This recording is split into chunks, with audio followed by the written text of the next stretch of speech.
stuck with me again. First item is call to order, including the explanation of teleconference action, and to that I defer to Brian Yates. Thank you, Ron. This is Brian Yates with Swartz, Page & Harding, and welcome everybody to the Woodlands Water Board of Trustees meeting for Wednesday, June the 9th, 2021.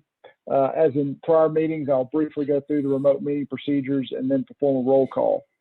So to begin with, need to remind everyone the meeting is being recorded as required by the Texas Open Meetings Act. Second, please remember to state your name before you speak, including the making of any motions. When you're not speaking, please be sure to mute your line. Third, we'll continue the practice of having a roll call to vote on each motion. After a motion has been made and seconded, please wait until you hear your name called and then respond with a verbal aye, nay, or an abstention. Finally, we need to identify each person who's joining the meeting remotely this evening so that we can accurately reflect the attendance in the minutes of the meeting. I'll perform a roll call for the board members, followed by staff and consultants. When you hear your name and your company called, please respond by indicating that you're present in the meeting. Likewise, if you need to leave the meeting before it adjourns, please announce that you're doing so before you disconnect. Once I've completed the roll call for directors, staff, and consultants, I'll ask for any members of the public to identify themselves for the record. So starting with our board of directors, board of trustees, do we have a alternate trustee from MUD 39 in the meeting? Okay, it does not sound like we do. So Eric Hurd is absent. Ron Wilson. Present. Kyle Mays, MUD 7. Here. Paul Martin, MUD 67. Present.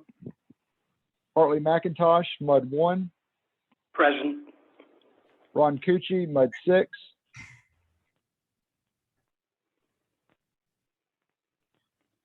Is Ron Cucci in the meeting, or is an alternate trustee from MUD 6 in the meeting?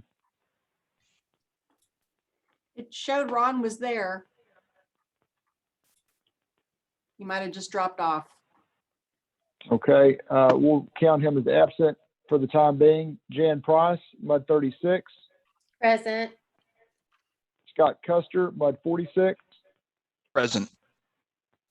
Laura Norton, MUD 47. Here. Bob Lux, MUD 60. Present. Okay, we do have a quorum of our Board of Trustees present, so we will move on to the roll call for staff. We'll start with Woodlands Water staff, Jim Stinson. Present. Mike Mooney. Present. Shelley Lawson Kennedy. Present. Ronnie Bourgeois. Present. Jeannie Scott. Present. Any other staff from Woodlands Water in the meeting? Brian, this is Ron Cucci. I'm sorry, I got disconnected. I'm back on. Okay, thank you, Ron. Okay, we'll move on to San Jacinto River Authority staff. Ron Kelly. Present. Ed Shackelford.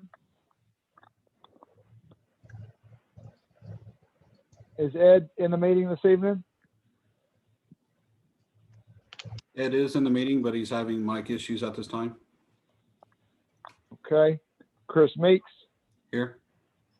Matt Corley. Present. Any other members of or staff from the River Authority in the meeting? No, sir. Okay. Do we have any Woodlands Water consultants in the meeting? I believe I count as that. Ben Farmer with SciTalk. Okay. Any other Woodlands Water consultants in the meeting? All right, we will move on then to members of the public. Do we have members of the public present in the meeting? As in prior meetings, if you could identify yourselves one at a time, and if you reside in one of the Woodlands MUDs, if you could note which MUD you are a resident of. John Yours, MUD 36. Paul Brown, MUD 47. Arthur Bridoff, reside in Mud 47, and here is a ratepayer and taxpayer. Thank you.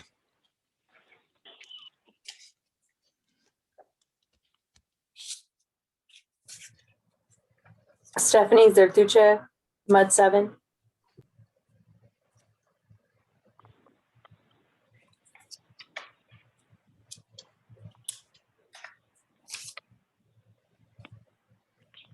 Dan Kokarth with Howard Hughes, the developer, is on the line.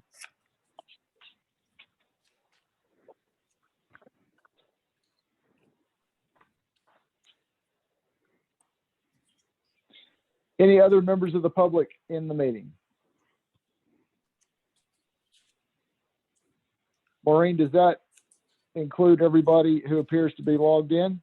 That's everybody. Okay, well, that'll complete our roll call. Ron, I'll hand it back over to you to begin the agenda. Thank you.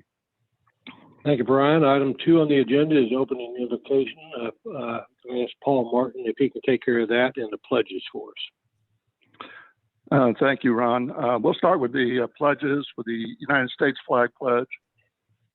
I pledge allegiance to the flag of the United States of America and to the republic which stands which one nation under God, indivisible, with liberty and justice for all.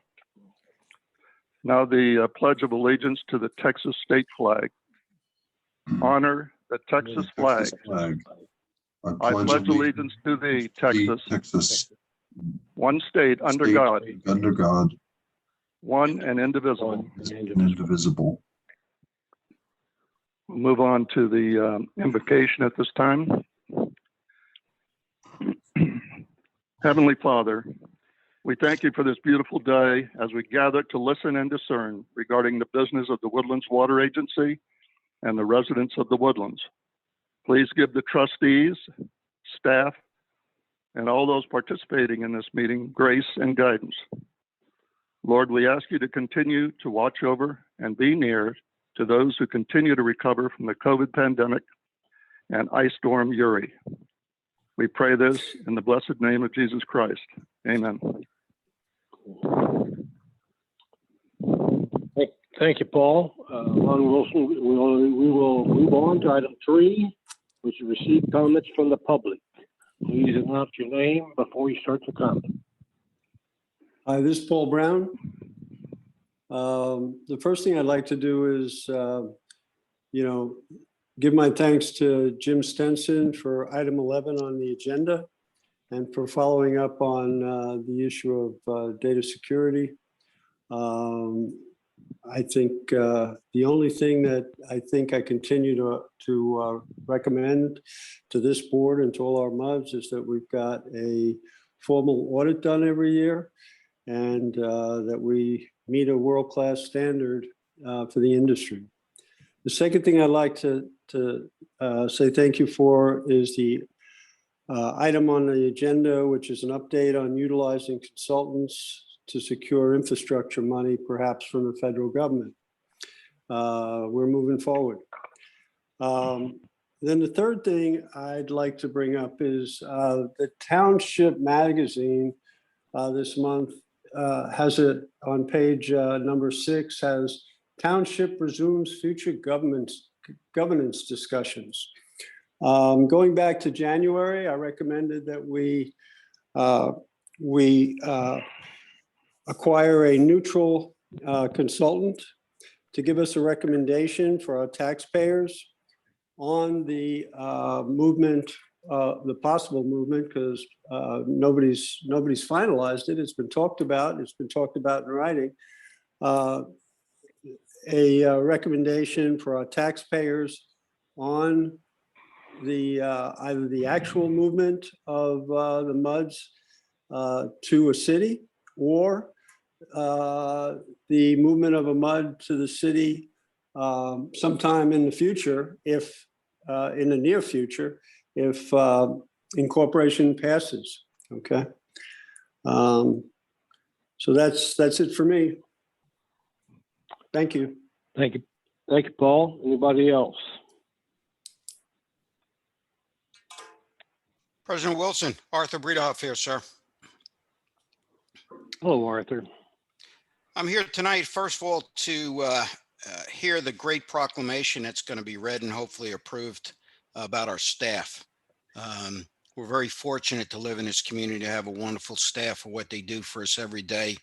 And even more important is what they do above and beyond when crisis hits our community to ensure that we have a first-class water system. So we thank our staff, we thank the leadership and the boards that support that staff. The other item I'm here for is to look forward to the update on cybersecurity. I think it's very positive that the board and staff is taking this serious. We know every day we hear of cyber attacks, both on global companies and on small companies across the country and around the world. So it is an important part of our infrastructure as we move forward. And the third item is I hope to hear some discussion on the 50-50 groundwater surface water as a mix for fiscal year 22. I think it's a positive step if this board can put words into action, because I've heard at a number of board meetings, both trustees and directors talk about the mitigation of subsidence and also the revitalization of our aquifers. I think WWA trustees can take positive action if we move to the 50-50 blend for fiscal year 22. Thank you, trustees. Thank you, President Wilson, for your time. Thank you, Arthur. Anybody else? Okay, we're going to move on to the consent agenda. Does anybody have any questions or items on the minutes that they would like to discuss? This is Trustee Martin. I'd like to discuss items 4 and items 5. Okay, Paul? Okay, let's start with item 4. There's 2 items that I found in here. Page 1 indicates Kyle May as trustee. His title is actually secretary. And then more importantly on page, or not as important as Kyle, of course, but more to the point of item 14, which is on page 4.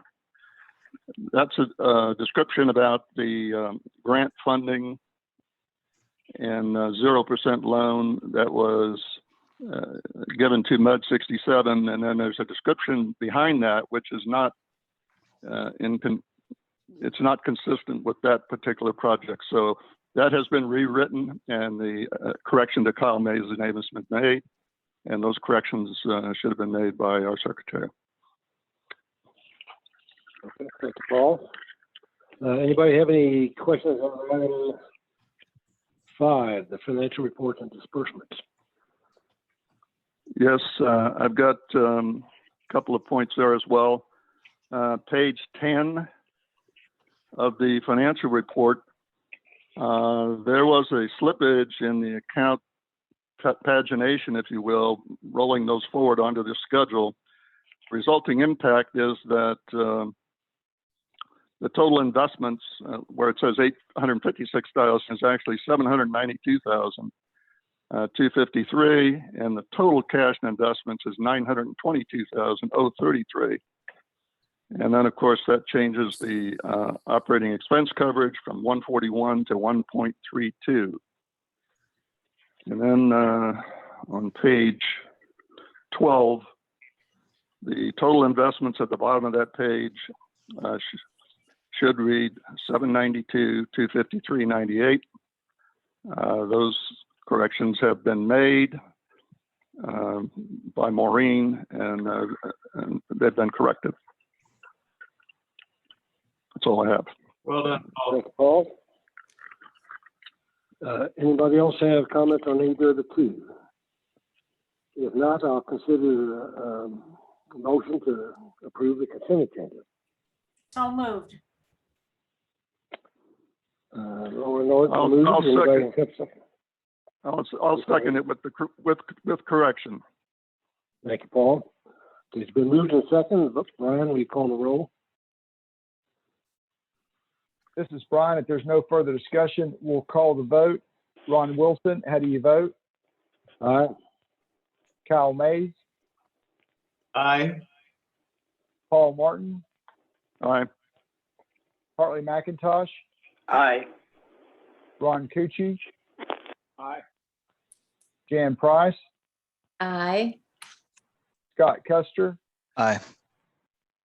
Laura Norton, Aye. Bob Luck. Aye. Motion carries. Thanks, Brian. Moving on to item 6, SJRA Woodlands Division Report. This is Matt Corley. I can answer any questions y'all have regarding the operations report. I will highlight that our blend ratio between surface water and groundwater fiscal year to date is 49% groundwater and 51% surface water. Also, there were no permit violations for the previous month.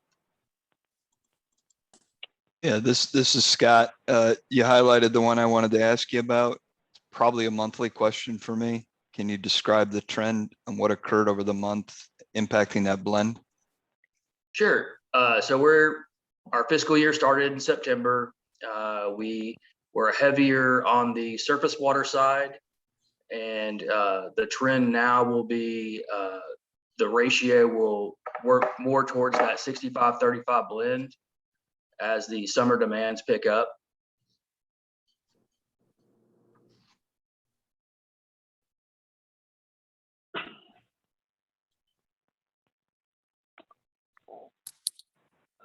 That answer your question, Scott?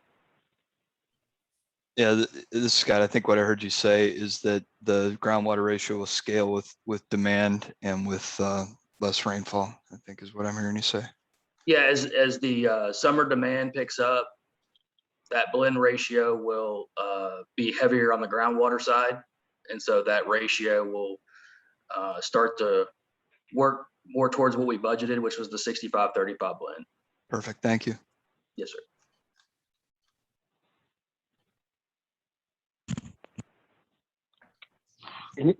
Ron Wilson again. Any additional questions on the SJRA report? If not, we'll move forward to item 7. Update on the GMA 14 joint planning. Yes, that's me. First of all, I want to thank all those who participated in the Lone Star Groundwater Conservation District public hearing. There were about a dozen and a half folks there in the room, and they were all supportive of the subsidence metric. And John called in, and the other caller was Mr. Simon, who was not for the metric. But I really appreciate everybody showing up, people who have made comments, and moving forward. And just a reminder that the comment period doesn't end until July 19th, so you still have an opportunity to make comments. Our written comments, our 19 pages of written comments are in your packet, your trustee packet. And then just a reminder, the GMA 14 meeting is currently scheduled for October the 6th. It sounds like it's going to be moved. Don't know in which direction, but we'll keep you informed when we find out. I'd be happy to answer any questions you may have.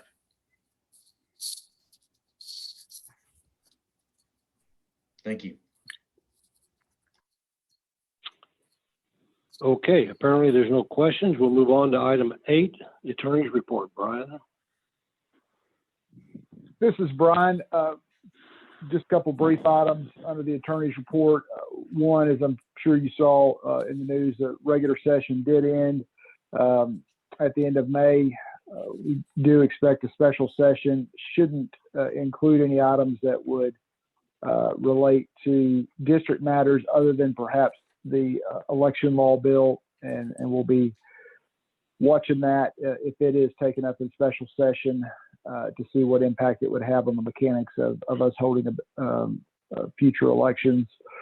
As for other bills, we are working on our comprehensive bill summary, legislative summary that we have at the end of each session. Should have that to boards by next month's meeting. I don't think we're going to have them for next week's meeting, but we should have it by next month.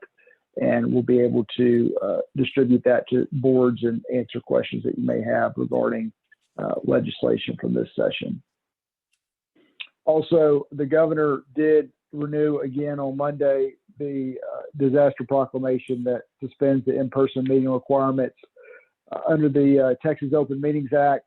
But what we're seeing in case numbers, we are certainly expecting that that's going to taper off here before too long.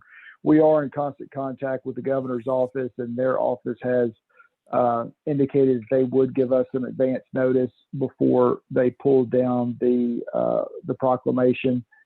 Those are renewed in 30-day intervals, so we'll be looking at that again next month. But got to think it's coming to an end here before long if cases stay as low as they are.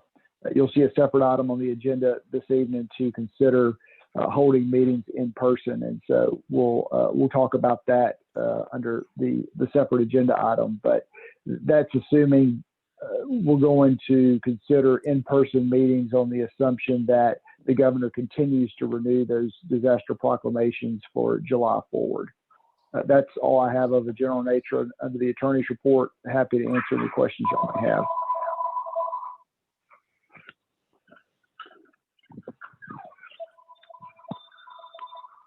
This is Ron Wilson. Does anybody have any question for Brian? If not, we'll move on to item 9, the general manager's report. Mr. Stinson, you're up. Thank you. The one item that I want to highlight tonight is the ongoing discussions with TACUS.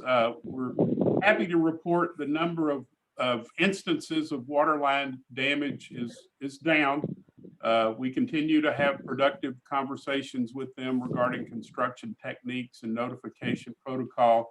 So I hope that the trend continues. With their assistance, we have re-invoiced the 5 prime contractors that they have working in the Woodlands. And under the direction of our outside counsel, those 5 prime contractors have been delivered invoices for the rash of damages that occurred back in February and March. So we have given a notice of when we expect payment on that. We consider it past due at this point. So we'll see how that plays out. But that's really all I have to report other than the things that are later on your agenda. But I'm happy to respond to any questions you might have. How much have we invoiced them? Total, it's over 200,000 with the 5 different prime contractors.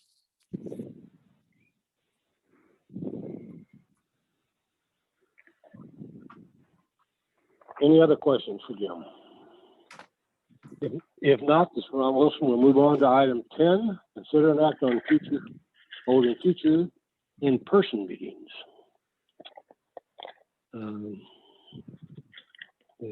Anybody want to own this question?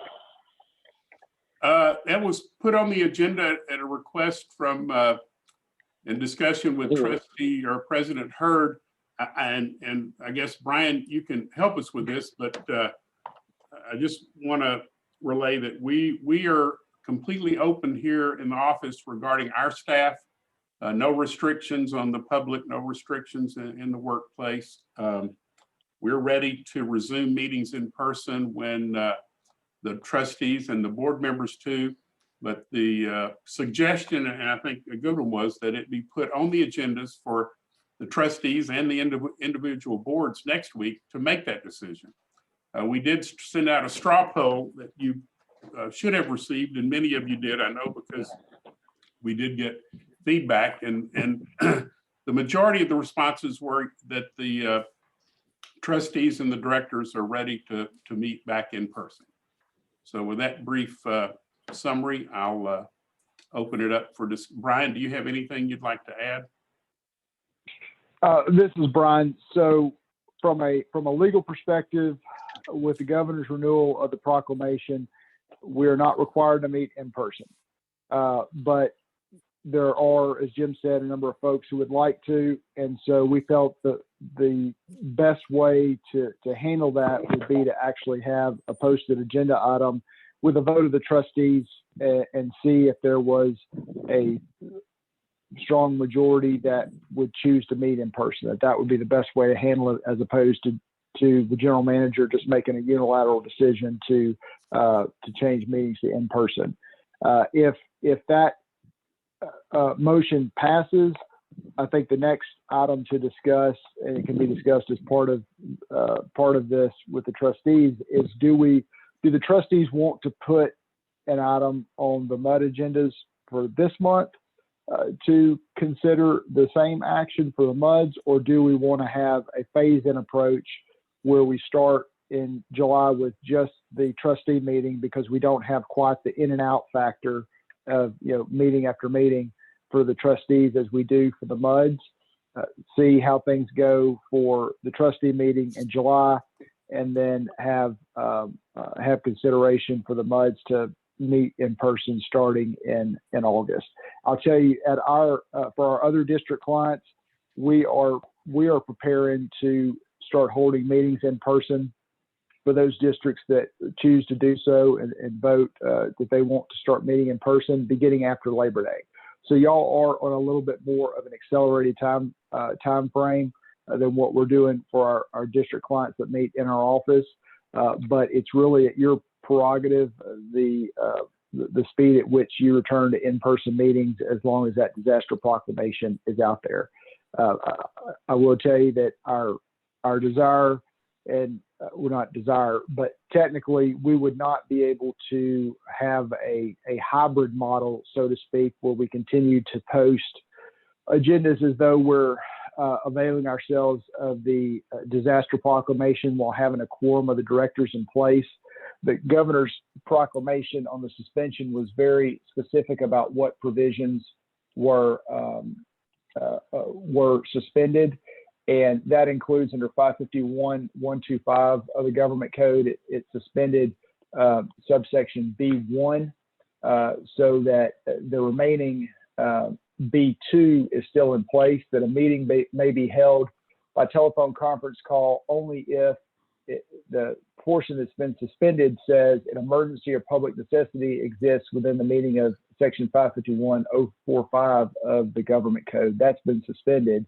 And the second portion is the convening at one location of a quorum of a government body is difficult or impossible. Well, if you have a quorum that's actually meeting, that it's not difficult or impossible, it's happening. So we can't avail ourselves of the governor proclamation if you have a quorum in place. There is, as some of you may know, a separate provision that's been in place for a few years now, that 551.127 of the government code, that allows for video conferencing in certain circumstances. You have to meet certain criteria under that separate section. It's completely separate and apart from the governor proclamation. So that is out there. I think it logistically may be a bit much to try to do all that at one time. So our expectation would be, if boards choose to meet in person, it would be just back to the way it was before. We'd have directors and staff and consultants at the meeting location and handle those. And if you were not able to make the meeting in person, then you would not be participating in the meeting. This is Kyle Mays. Jim, do you have a kind of a summary of what comments and feedback you got regarding vaccines for everybody? The majority of the responses were they had been vaccinated. By far.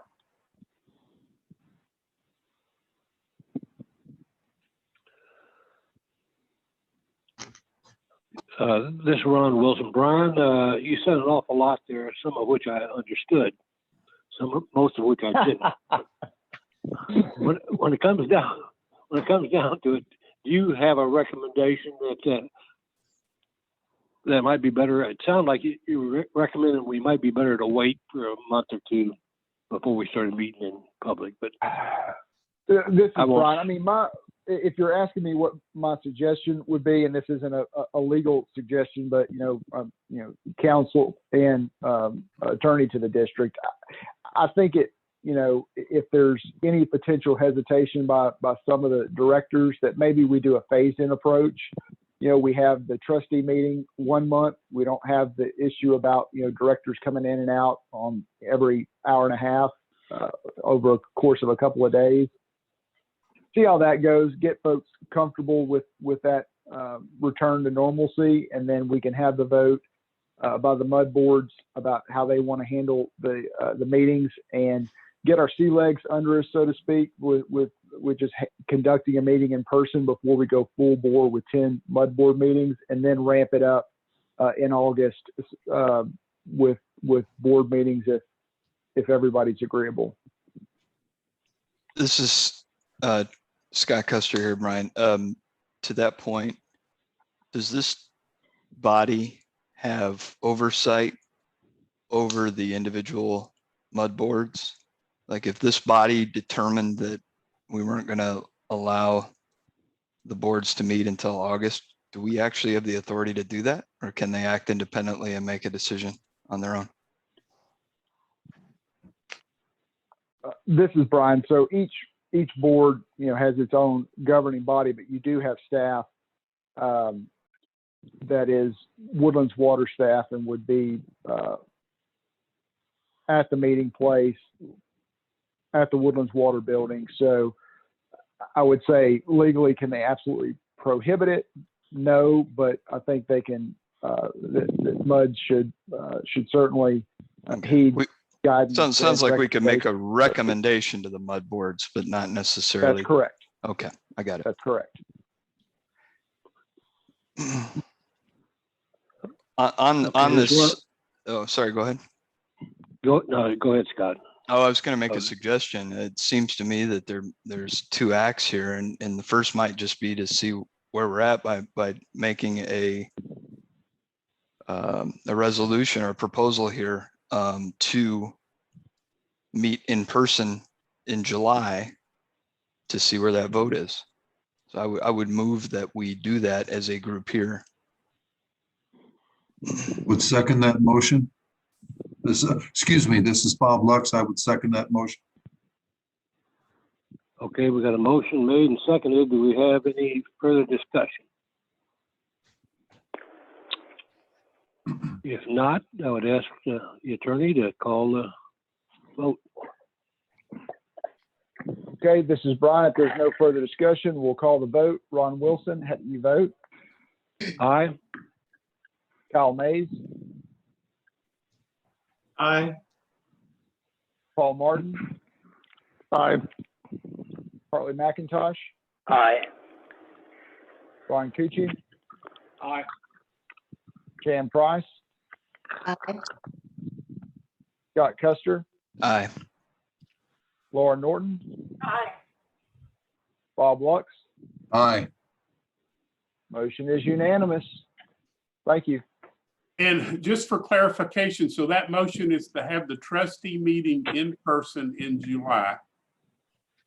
And then at that meeting, it would also be an agenda item to discuss protocol for the MUDs. Well, this is Trustee Custer. The only motion I made was for this board to meet in July. Okay. And I did that on purpose so that we could just, have the opportunity to discuss any guidance we want to give the mud boards next. Okay, so for the trustee summary, would we say it's the intent for the trustees to meet in July and discuss the topic of the MUDs beginning to meet in person as well? Or this is Brian. Scott, do you want to start discussion on the issue of the MUDs? It sounds like that's kind of where we're going. Yeah, I think we should, perhaps just to get everybody's point of view and even consider a motion, but I guess I'm not necessarily concerned about the in and out description that I heard. I would like to leave the discretion up to the mud boards. So I would be hesitant to prohibit that next month. I guess I'd be open to the possibility, but from my point of view, what applies to us would apply to the mud boards. So this is Kyle Mays. I like Brian's idea that we make a recommendation that the MUDs hold off until August to meet in person. That gives everybody plenty of time to discuss it and ease back into the process. And so I'm good with that. And I will make that motion. I'll second that. That's Laura. Okay, we have a motion made and seconded. Kyle, would you mind repeating the motion? Motion is that we recommend that the MUDs hold off on meeting in person until August, but acknowledge that they have the ability to overrule that recommendation and vote at their MUD meetings next week to meet in person if they want to in Okay, July. thank you. Laura, do you understand that being the motion? Yes, that sounds great. Okay. Motion been made and seconded. Do we have any discussion? And just a point of clarification on that, if ultimately mud boards do overrule that recommendation, which I understand, Kyle, why you're making that, there's no reason why Woodlands Water wouldn't be able to accommodate the mud boards that did want to meet in person. If there were, let's just make it up, maybe there were 2. Logistically, that could happen. Question, I guess that's for the staff. I think that's the GM or staff, yeah. Logistically, it could happen, yes. Okay, thank you. Okay, any other discussion on the item? Can we move forward then, Brian, to a roll call vote? Yes, sir. If there's no further discussion, we'll call the vote. Ron Wilson, how do you vote? Aye. Kyle Mays, Aye. Paul Martin, Aye. Hartley McIntosh, Aye. Ron Cucci, Aye. Jan Price, Aye. Scott Custer, Nay. Laura Norton, Aye. Bob Lux. Aye. Motion carries. Okay, thank you. Now we'll move on to item 11, which is staff information on cybersecurity. We had, I think, mentioned last month that we would have an agenda item to review this topic. We've got our consultant, Ben Farmer with SciTech, with us this evening. There was some information that was in your packet. So with that brief introduction, I'd like for Ben to go through. I think you may have a PowerPoint that, Maureen, is that correct? Or we got the PowerPoint for Ben tonight? Yes. Okay, so we'll have Ben go through this and then open it up for questions from the trustees. Can y'all see my screen? Yes? We can. Sure can, thanks. Okay, so SciTalk is I own the company. It's been around for 26 years. We've maintained Woodlands Water's network for, oh gosh, maybe a decade, quite a while.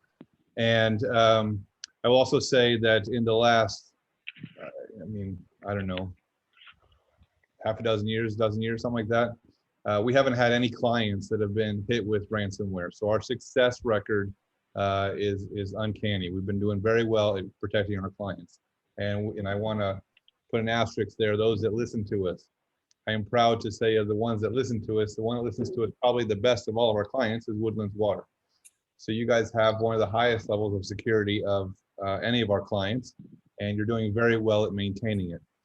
In an effort to be brief, I try to as much as I can speak in English, but we do have a geek topic that we're going to be talking about. So I'm going to translate a little bit between geek and English, and feel free to ask questions as you choose. So basically, you have on the perimeter, on the left-hand circle is Woodlands Water. The perimeter, you have email security testing. The bulk of the way that people get ransomware and infected is by sending you some kind of bogus email, something that says they're going to close down your PayPal account. Click on this to find your FedEx package. We're going to, foreclose on your house or whatever. Which, by the way, is a nice little note. I live here in the Woodlands with you guys. I live over by the high school, so this affects me as well. Anyway, so we have security testing in place, and when I used to go sit in a conference room and I would talk to people, they would get on their cell phones and not pay attention. The way that this security testing works is that we send you these bogus emails on a regular basis to every employee. And we're the ones promising you the free pizza and the foreclosing of your house and so on. And if you dare click on the link, we're going to send you a little gotcha, thing and remind you. So it's kind of like a flu shot. Antivirus is around. Seldom, I'm not going to say it's not needed, but it is needed. But it's seldom are people getting viruses anymore. It's running somewhere between 23 and 28% of people still get viruses. So you still have to have that in place, and we monitor and catch all those things. On local computers, all of them have something called drive encryption. So if you were to ever take a drive from the computer and go stick it into another computer, you cannot get into it. All the data inside of it is encrypted. We do penetration testing from the outside. In other words, we try and hack, and Woodlands Water uses a third party for this as well. Try and hack into the network. Okay, so you're constantly testing our security. Penetration testing is going on. I'm going to be doing around the circle on the outside, so you know, so you follow me. Dark web monitoring. Dark web monitoring. When your credentials become for sale, whether they be your social security numbers, your account numbers, anything that pertains to Woodlands Water becomes for sale on the dark web. We have a monitoring service in place that catches that, and within 24 hours of a password being put for sale or some account information or something like that being put for sale, because, to be really honest, you guys may use the same password that you use for your login to your office, you may use for your Yahoo account or your Bank of America account or something else. And so whenever any of these users, has something that becomes for sale, we notify our clients, and we have for Woodlands Water and others. And I'll give you an example. I use a little playing poker app on my phone, and the poker company got hacked into. So the dark web monitoring let me know that my poker app had been hacked into, and for me to change the password if I had that password being used anyplace else. So that's in effect over at Woodlands Water. We have something called MFA, multi-factor authentication. So when you log into your computer, you have the username, you have the password, and then you have a third line item, which is the multi-factor, sometimes called second factor authentication. So if I watch Maureen type in her username, type in her password, and then she puts in this little code, the 6-digit code that allows her to log into her machine. And then I run as fast as I can over to my office and I try and log in. I cannot, because the code is a one-use code and cannot be used again. So you have that as another layer of security. Now, all of those things that I just named off are around the perimeter. Okay, the top of the screen shows what you have. You have a managed IT services. This is what my company does for you. Okay, we are watching all the things on the perimeter. But let's just say that somehow or another they get past all of that, okay, and they get inside your network. We have something inside your network that's actually watching. It's on every single piece of machinery. So it's on your switches, on your firewall, on your routers, on your computers and server, everything. It's on everything. So that way, let's just pretend that something gets in and gets through to Maureen's machine, and then it goes across and tries to attack Jim's machine. We're able to catch that. Cross-pollinating attacking, okay? Anything that starts being an anomaly to anything else inside the network, we're able to catch it while it's on the inside. That is being watched 24/7, and because we're comparing that against so many other companies, we know when there's something strange going on. Something doesn't look like they should be doing that. Something's attacking the printer, or the printer's attacking Maureen, or whatever. So we have all of that being watched, okay? So we have the outside is protected, it's like Fort Knox, and then we have all the security guards that are armed on the inside of Fort Knox. Best part, okay? Let's just say they get all of that, and they get Fort Knox, and they go through all this stuff, which again, we've never had anybody do this. You have a something we call the BDR, backup and disaster recovery boxes on your site. That box is watching your server. If the server should fail with all the databases and everything inside, failing, okay, for hardware reasons, software reasons, virus, whatever, the backup box actually flips on and becomes your server.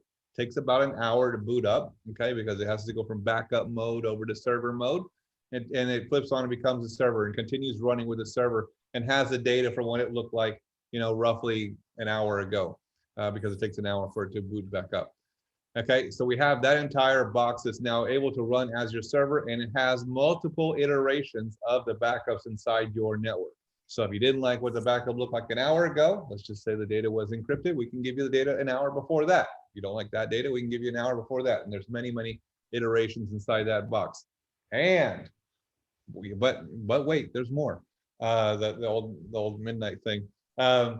If the entire site goes down, we actually have another backup of that backup box. One of the things that, so you got your server running, you got your backup running. The backup is backing up from the server, and the backup box does double duty during the day, and it's sending a copy off to the cloud. Okay, so the cloud has that last hour of backup as well. So if the entire site goes down, okay, we can either restore from the cloud back to the site, or we can continue to simply run it off of the cloud. So we can run the entire network. You guys can't go in the office for whatever reason, because remember, this is disaster recovery, so it could be a flood or a fire or something like that. Then we have an entire copy up in the cloud, shows what your data looked like an hour prior, and we can run it from the cloud, you know, as you were going. I made another slide that says the same, you know, basic thing. Basically, you got multiple perimeter defenses, and then you got the internal one. You got the restore from the local backup with many backups up to an hour ago. If the backup is an issue, we can go back to further iterations of that backup.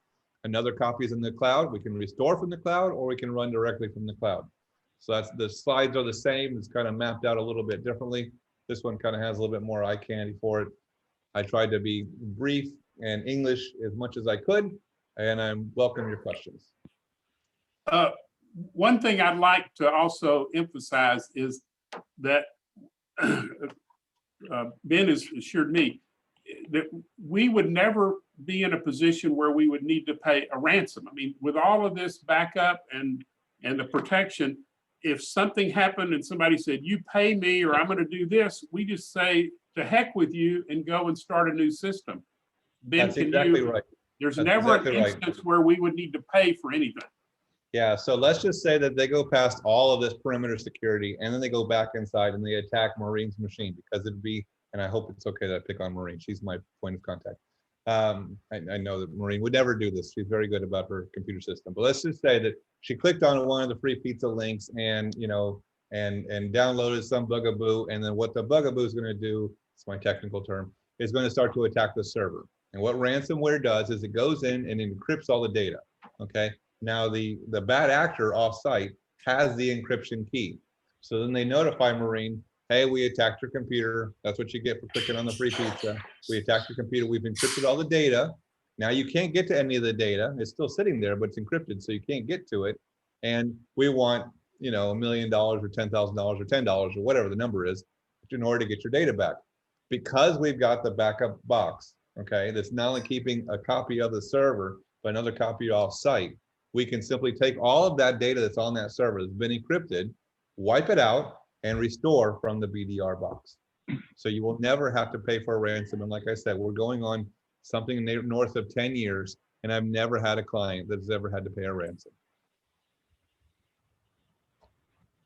So we got you about as close to bulletproof as you can get. Now, just to share with you, you know, there are more things that we got to do going forward. I haven't even shown this to Maureen yet, and this is purposely going to be an eye chart, and I'm not going to go through any single line item on this, but there are a bunch of tabs inside here where we're going to be going through, you know, mostly procedural stuff. Okay, so there's going to be some things that we want to do. So we're not done. My company name CITOC stands for Change is the Only Constant. So you're never done. Security is never completed. You're never like, it's never one and done. There's always new bad actors coming out. There's new ways to penetrate. There's new ways they're coming in store. We have a roadmap. We have more stuff to be talking about. But as far as what you look like on, you know, what is this, June 9th of 2021, you are pretty rock solid. You are a cut above the most. Thank you. Great presentation. Thank you. Excellent news. Thank you. Yes. This is Paul Martin. Question, Ben. You kept referring to Maureen's computer and Maureen's system. Are you saying what you're protecting are strictly administrative systems and not operational systems? Everything. Printers, switches, laptops, anything that's inside that building, we got it. So your security does not differentiate between administrative and things that our engineers or field personnel may use? A computer's a computer's a computer. Okay.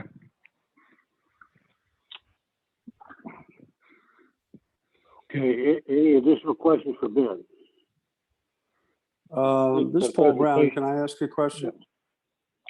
Trustee Custer, point of order. All due respect to Mr. Brown, he's not a member of the board. Okay. I guess you can't ask. Yeah, he was the one that pushed us into getting this report tonight. That's why I was going to allow it, but that's okay, correct. Just because obviously subject to your discretion, I just wanted to point that out. Thank you.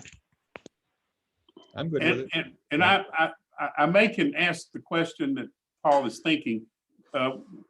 We had talked at some point about maybe preparing an annual statement or an annual document that would summarize what we have done and where we are each year at a certain period to have available to our directors and the public. Is that something, Ben, that you could help us work to put together on an annual basis? Absolutely. I can tell you what all's been done and then even recommendations for future projects, but I can make a statement for you each year if you'd like. You pick the date and I'll make it so. Yeah, that would be in some ways, Trustee Custer, some way, something to consider for your social network, just data that you're sharing with the public, that there's a good plan that's undertaken here. And something, if a director's asked, it could have an executive summary. Here is where we are as an organization, and it's reviewed and documented on an annual basis to stay on top of it. That wouldn't have been my question. Okay, I guess we can ask Jim to go ahead and set that up for a regular yearly report. Okay, any additional questions on this subject? Okay, let's move on to item 12, subsidence. Who's going to give that report? Yeah, this is we do a monthly update with our consortium agreement with HARC, and I actually got the report today. So just from a timing standpoint, I usually put it in the MUD packets following the trustee meeting, and we will be doing that for the MUD meetings next week. Now, also, I want to report that HARC has completed a website for the consortium that we'll be sending out to the directors and putting a link on our on our Woodlands Water website that really is helpful and educational for the public regarding groundwater subsidence and the issues around Montgomery County in particular. So we'll be pushing that out to you in the next few days and putting a link on our website and the River Authority's website.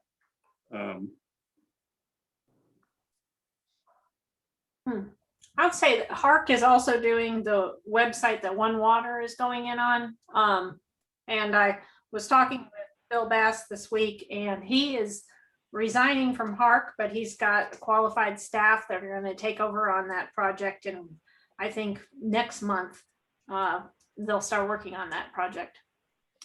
Yes, and then one more item, HARC, at the request of the consortium, HARC has come up with, or gotten with their Science Advisory Committee and given a report on where they think an extensometer should be placed in Montgomery County, along with additional GPS or subsidence monitoring stations. So we're the consortium will be meeting tomorrow to review that document, and once it's finalized, it will be made public for the public and our directors to see. But it's a very detailed recommendation for measuring subsidence in Montgomery County. Okay. Anything else on that subject, Jim? Okay, No, move on to item 14. Flood infrastructure fund. Yeah, just a couple. These are the two projects that we carry forward each month. The Spring Creek Flood Infrastructure Fund, the request for qualifications on that prepared by the Center River Authority has been put out to the consultants for response. Our Bear Branch, Panther Branch Research Forest, as we reported, the Water Development Board did approve that application. We are working on developing cost sharing scenarios that will be presented and reviewed with MUD 67 next week. And we're working on the negotiations where the potential detention ponds are shown on the conceptual plan. We're working with the landowner. We're also finalizing our public information PowerPoint to go to the several neighborhoods and talk about this project with the neighborhoods that would be impacted. So a lot of moving parts in that effort continuing to go forward. Okay, thank you, Jim. Item 15.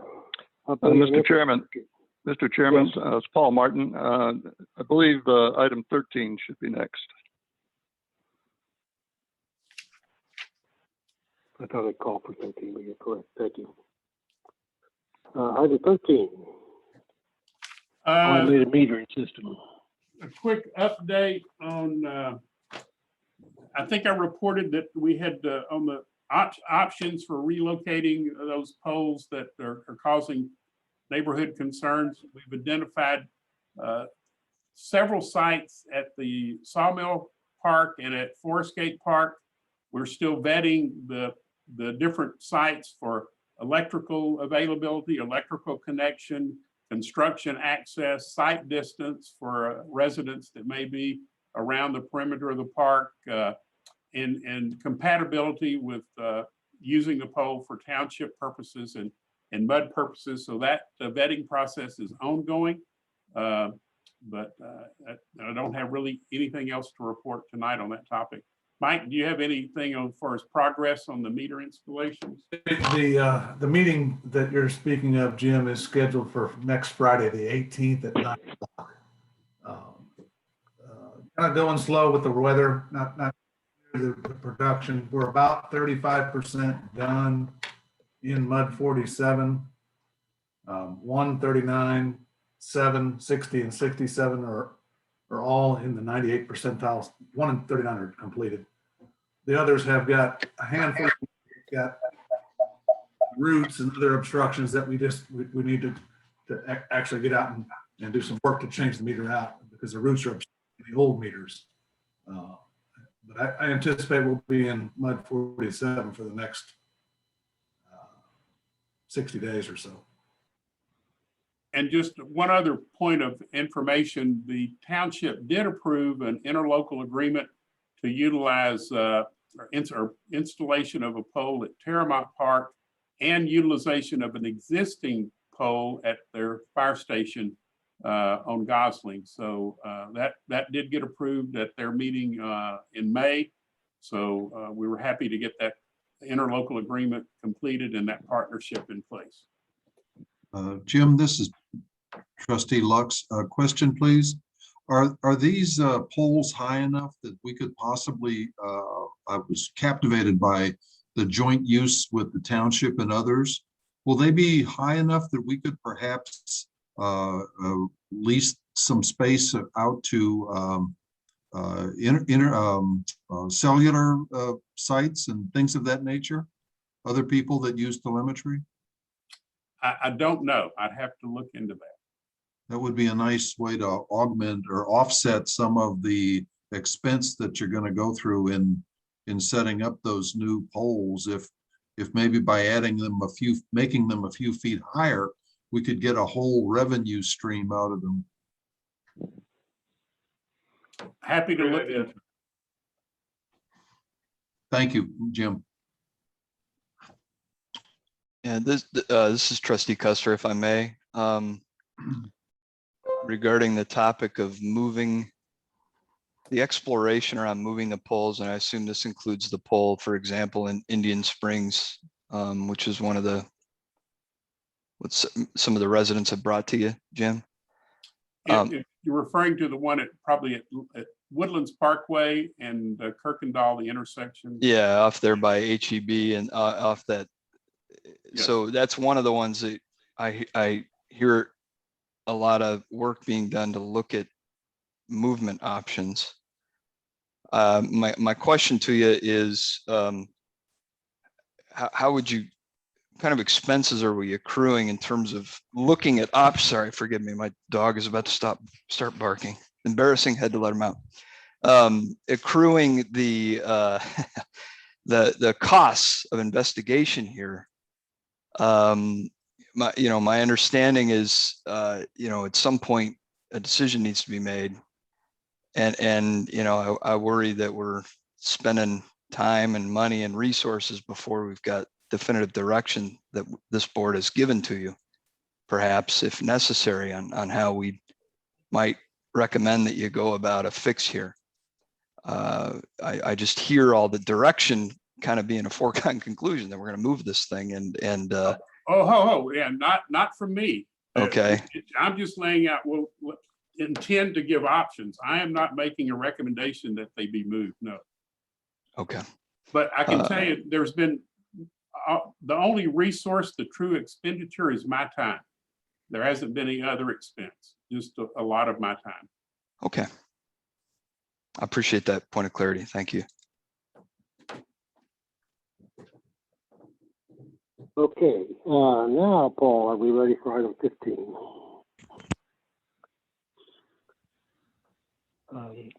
Which is consultants for infrastructure. Yes, and Jim, did you want me to start this off? I'll just kind of summarize that Ron and I and Ed have had a number of conversations and with their group, and we really feel like this effort should be a joint effort between Woodlands Water Agency and the San Jacinto River Authority. I mean, it's clearly their immediate needs and near-term needs are much greater than what the MUDs are. And so we've agreed to partner on this effort, and I think that makes sense.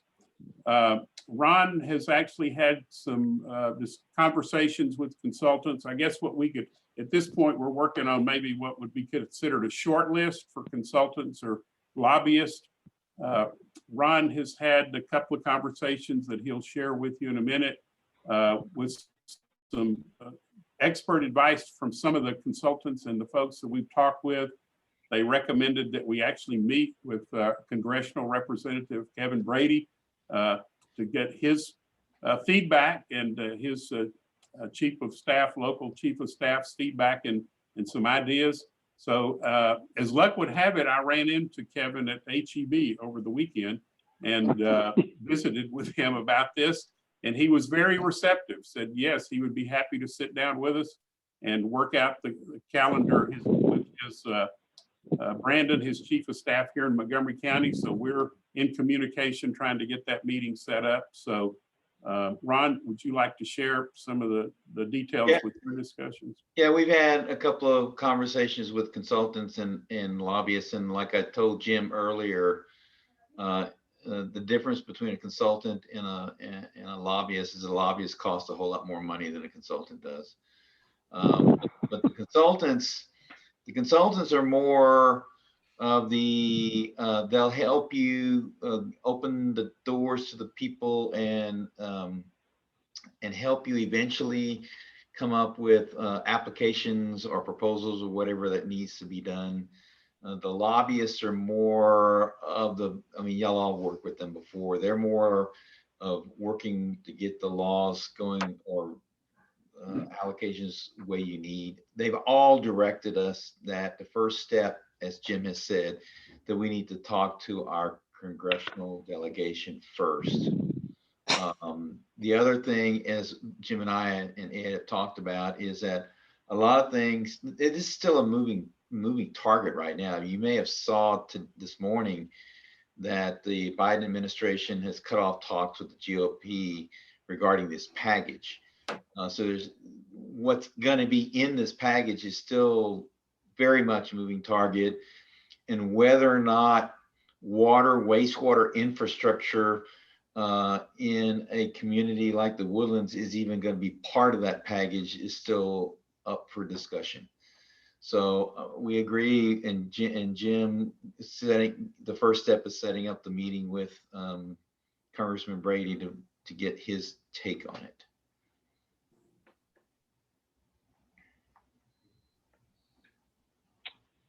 Okay, does anybody have any questions of either Ron or Jim on that item? Okay, we're ready for moving on to item 16, proclamation of appreciation.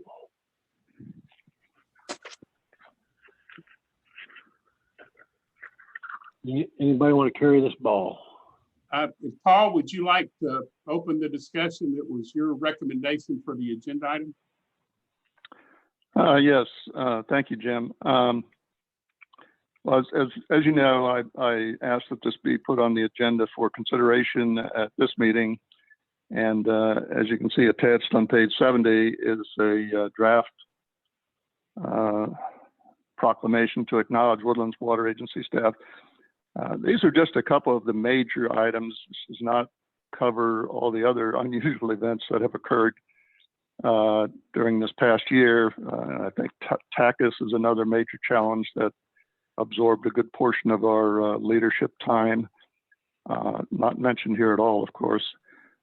But the main emphasis, in my view, and this has been on my mind for more than 2 months now, that this was just an outstanding effort in view of just amazing epidemic rates. I've never heard of an organization in one office incurring over 50% infection rates.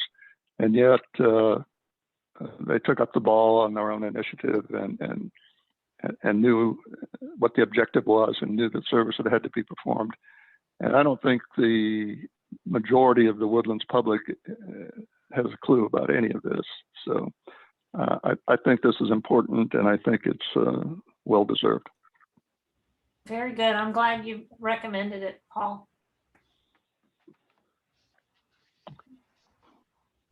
Okay, I think we could probably accept a motion for some ilk here, Paul. I move that the board acknowledge and vote in favor of the proclamation, that we could make final and of course have it signed. And I'd recommend that perhaps just one consideration would be to present each employee with this proclamation on behalf of the board, Woodlands Water Agency Board of Trustees. This is Trustee Lux. I'll second that motion. Thank you, Bob. We got a motion and a second. We got any discussion? This is Trustee Custer.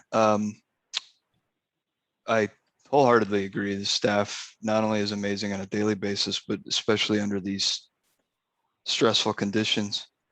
What I don't see here, and what I thought you mentioned last time, so I'm asking a potentially awkward question. I thought there was also a financial bonus that we were going to consider for the staff as well. The next item is to go into executive session. Thank you. That may be item 17 on the. Forgive me. On the agenda. Thank you. It may be, it may not be. Okay. I only said it was said out loud in public last month, so I'm not outing anything. So thank you. You're correct. Thank you. Any additional discussion? Hey, Brian, would you call the roll for the vote, please? Yes, sir. If there's no further discussion, we'll call the vote. Ron Wilson, how do you vote? Aye. Kyle Mays. Aye. Paul Martin. Aye. Hartley McIntosh. Aye. Ron Cucci. Can I vote twice? Aye. Jan Price. Aye. Scott Custer. Aye. Laura Norton. Aye. Bob Lux. Aye. Motion carries. Okay, well, thank you, guys. Okay, now I think we have to recess to closed session. And if Does I everybody might, get- I'd like to emphasize that if you're going to remain on the Zoom meeting laptop to mute your connection, and then you should have received a email with a telephone number to call in, separate telephone number to call in with a password for the executive session. So please be sure if you stay on the Zoom video platform to mute your microphone.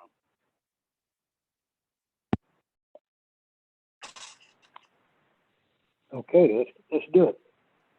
The number that I just called is not in service and having technical difficulties.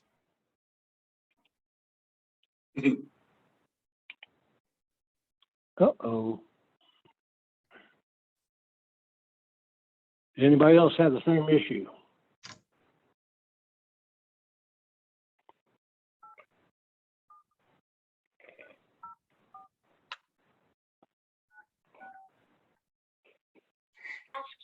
I'm not having that. I've got a good number.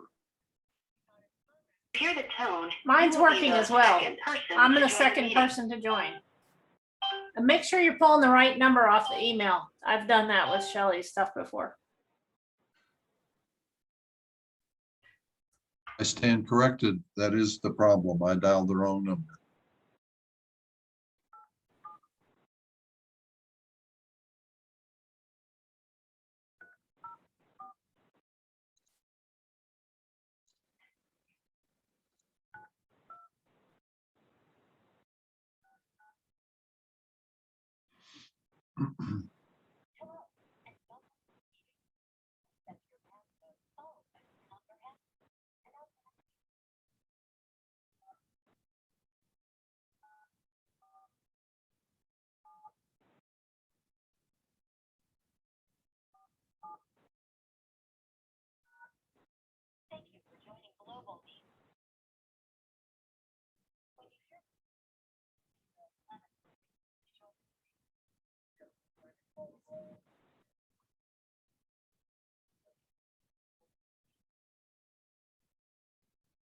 Aaron Hurd, absent. Ron Wilson. Bob, don't forget to mute. I need to get back. I tried it. Now I'm getting a goofy Zoom sign. You want me to mute you for you? Please do. Okay.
Now, if that was a Lone Star groundwater meeting, you would have been waiting another hour. Good one, Scott.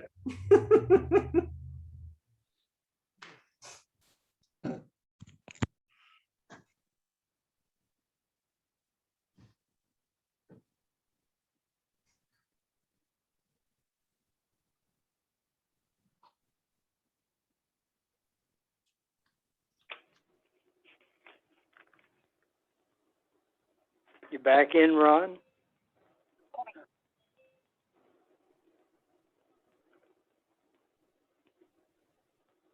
Not quite. We're getting there.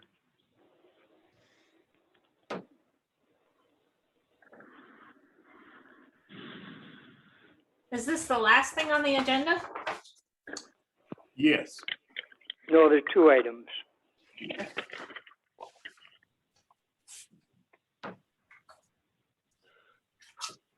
Close to the last.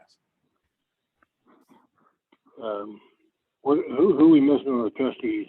Jim? I think we're all back on, Ron. So you want to reconvene the Brian, meeting? I guess you probably ought to, yes, let's reconvene. Brian, you probably ought to call the roll again. If you missed it. Okay, this is Brian Yates. We are going to reconvene in open session at 7:20 p.m. We'll conduct a roll call to confirm who's still in the board meeting. Eric Hurd is absent. Ron Wilson. Present. Cal Mays. Here. Paul Martin. Present. Hartley McIntosh. Present. Ron Cucci. Present. Jan Price. Present. Scott Custer. Present. Laura Norton. Here. Bob Lux. Present. Okay, we do have a quorum of our trustees present. Moving on to Woodlands Water staff, Jim Stinson, Present. Mike Mooney, Present. Shelley Lawson Kennedy, Present. Maureen Bourgeois, Present. Jeannie Scott. Present. Okay, anyone else from Woodlands Water in the meeting? Not, we'll move on to Senior Center River Authority staff. Ron Kelly.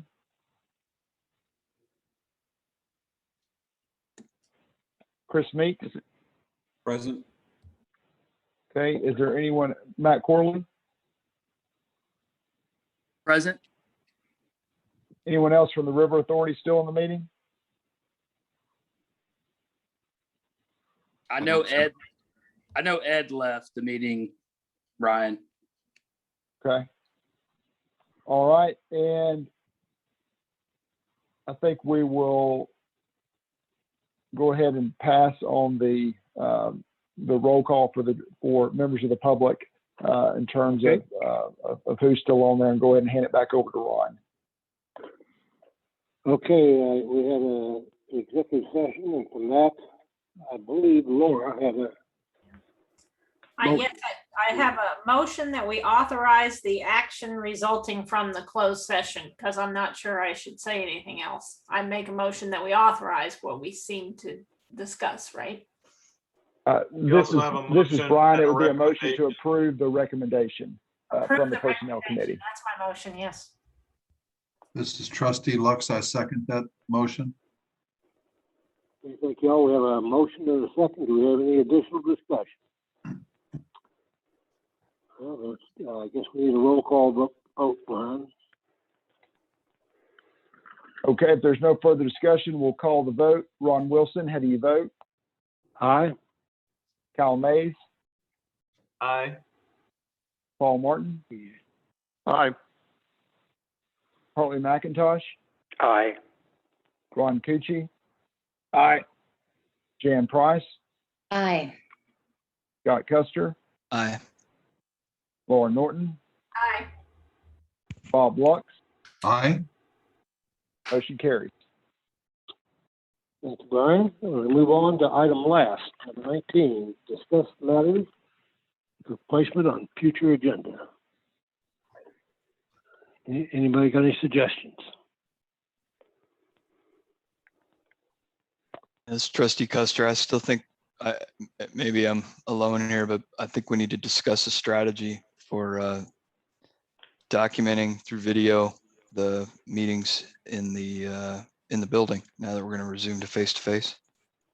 Do you think it'd be possible to have a couple meetings and kind of get used to everybody before we do that? Apparently not. I Don't we- don't know why that would help, but okay. This is Trustee Lux. By law, aren't we required to record them? Brian? This But is Brian, no. You're saying, Scott, by video? You know, the only record of these meetings that exists and when we do meet face to face is at the mercy of the minutes. Just feels No, inadequate. I think they're all Sorry? recorded. I I think there's they're actual all recorded. So Audio when we recording. meet in person, they are recorded.